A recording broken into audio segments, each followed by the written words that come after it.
Hi everyone, welcome to the channel. One of the main concerns is where's the actual real estate going? Up, down, sideways, or whatever. So I had a lot of my clients and a lot of people call me and actually ask me this question. What I can tell you, it's different for different people. So some of buyers that have purchased in the last few years, now we are seeing that they're kind of struggling either with their payments due to high interest rates, or they were just caught in that whole atmosphere. So I'll give you some examples and then I'll give you some severe examples.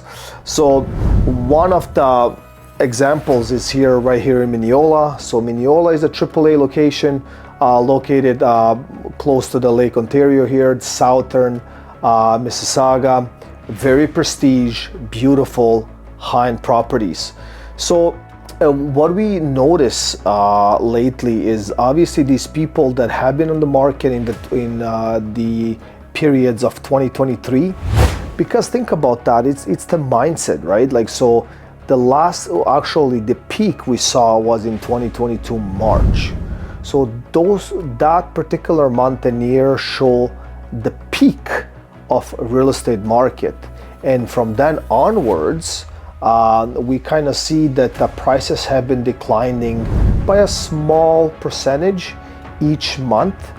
And what happens, because moving homes is not as easy as moving maybe stocks or Bitcoin or whatever, I'm not an expert, but I'm just assuming, or even gold, right? Like, so it's not as fast.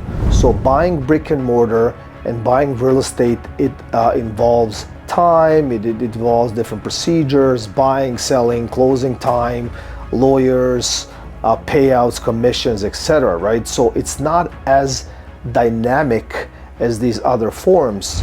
So what happens is usually people were saying, okay, so we saw the peak, high interest rates, so most of the sellers, the mindset is like, okay, so this cannot stay for a long time, even these interest rate hikes, and we got like high, like we got in the 6% and more, and in some examples, depending on which particular mortgage you apply for, and you will be accepted.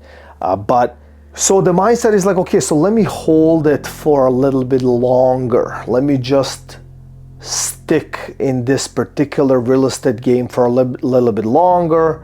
And everybody's assumption and the logical thinking is like, okay, so they will drop these interest rates as soon as they figure out that the inflation has gone below whatever the percent is, 3%, 2%, whatever in that benchmark is.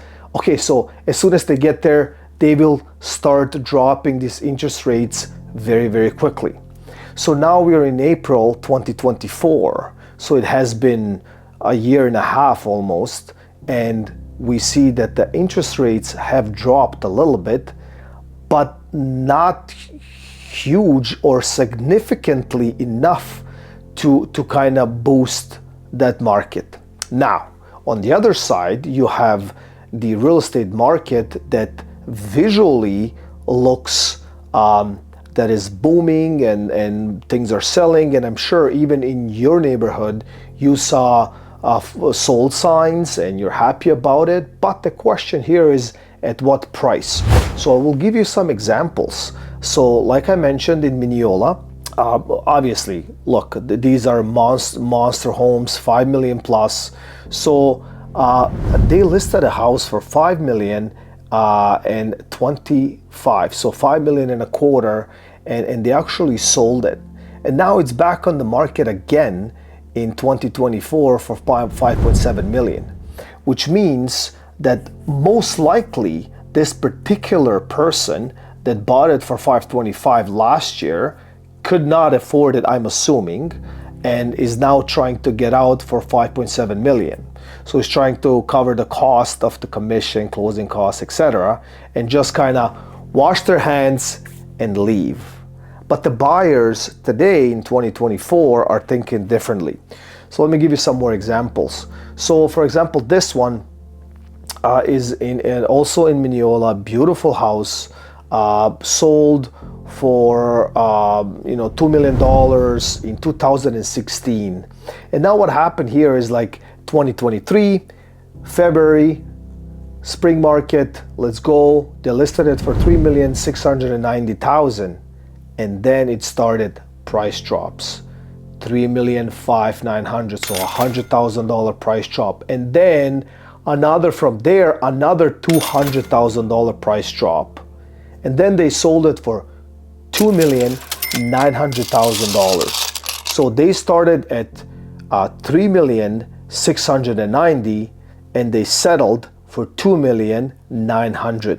So that's a price drop of $790,000 on this particular property.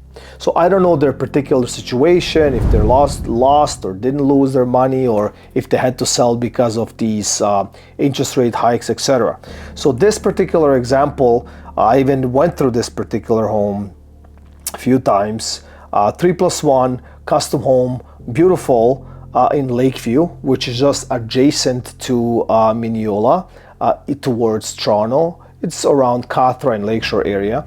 So what happened here is like, same thing. So they bought it for 2.7 million. So they bought it at 2.7 million in 2021. Then they relisted in 2023, so 2 years later, for $3 million. So then they relisted for 2,890, so a price drop of 110,000, and then another price drop of 100,000 to 2,790,000, and then another price drop to 2.5 million.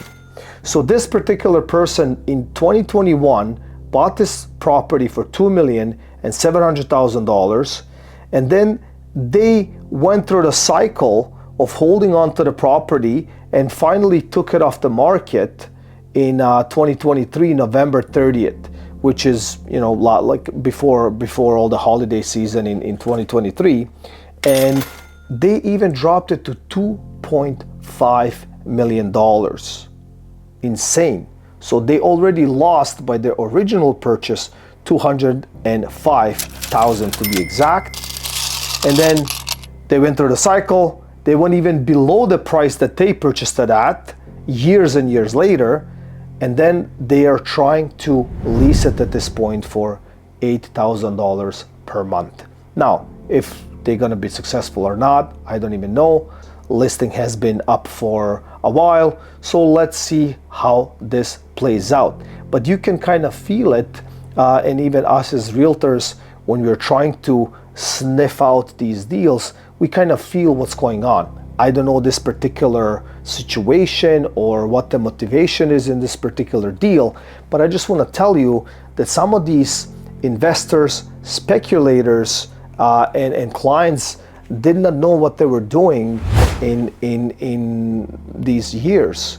And I have been speaking to some of my colleagues at a high level, and and even these conversations at the high level, we did disclose. I did disclose. I know that I did. I asked my clients, I'm like, are you okay? Are you okay with your job? I mean, these ludicrous interest points will change. It's just a matter of time. Most of the time I got the feedback from my clients and the people that actually, the buyers, they're like, no, don't worry about it. It's hectic, it's crazy, we're going through a rough time, housing shortage, and all of the above. They gave me a list, and I heard it a million times, and they cannot increase the interest rate by 1%. It would be catastrophic. At the time of conversation, when I had that, the interest rates were hovering around 2.5%. From that moment on, they increased it by 4 points to 6.5 almost. So yes, they can increase it to whatever they feel it's right. So let us move on. Like with this one, I will disclose the address, and I will have a picture of it. It was in the news. It was all over the news, and the title says Ontario home sold for $800,000 loss after 11 failed attempts to sell. So this particular home is in a decent street on Caldwell Avenue, 1099 Caldwell Avenue. Excellent location, excellent neighborhood of Lauren Park.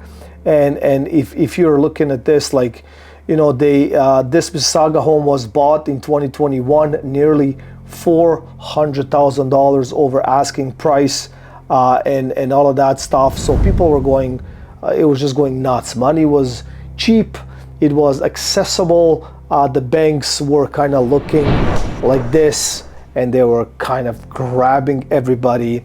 And but the interesting thing, even the buyers, even the clients, and just the entire atmosphere, you know, nobody in their dreams had that, even a possibility or a feeling that they might increase these interest rates rapidly, or this, like, that something like that would change in an instant. And it did, right? So like I said here, $800,000 loss, 11 failed attempts to sell this particular home. So this is a winner for Brampton. Brampton, if you don't know, is located north of Mississauga and west of Toronto. So this particular home, 27 Jacksonville Drive, sold for $1.7 million. Stunning home and all of that stuff. But these particular buyers bought at the height of the market in 2022 for $500,000 over asking. So in the neighborhood, in this particular neighborhood in Brampton, homes like this were selling around $2.3 million in 2022. So now the conclusion is simple. Like, there's really no advice, but what I can tell you as a professional real estate representative broker, look, make sure you buy what you can afford. There are different calculations from the banks, from, you know, you can find it online, and what is an average affordability for your mortgage and etc. So these things are easily calculated, and you have to be comfortable with these payments. That's number one. Number two, you also have to do your due diligence when it comes to your employment, the distance of travel, because it will add to your life. If not expenses, it will add to your life.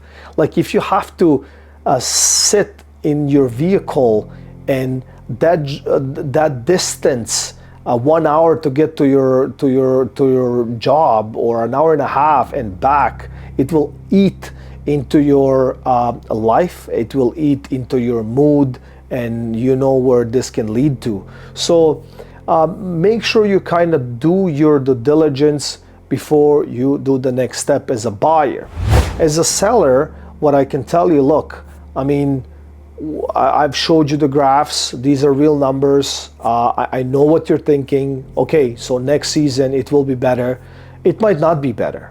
So I don't think that in 2024 that the actual dynamic of real estate will change much or drastically at all. So what I think it will happen, it will actually hover around the same price point. Now, depending on the house shortage and this house crisis that everyone is talking about, this could push the market a little bit, or sustain that particular graph to a steady market and find that equilibrium, and then we will have the sellers and the buyers, and we will come to an actual proper stable real estate market.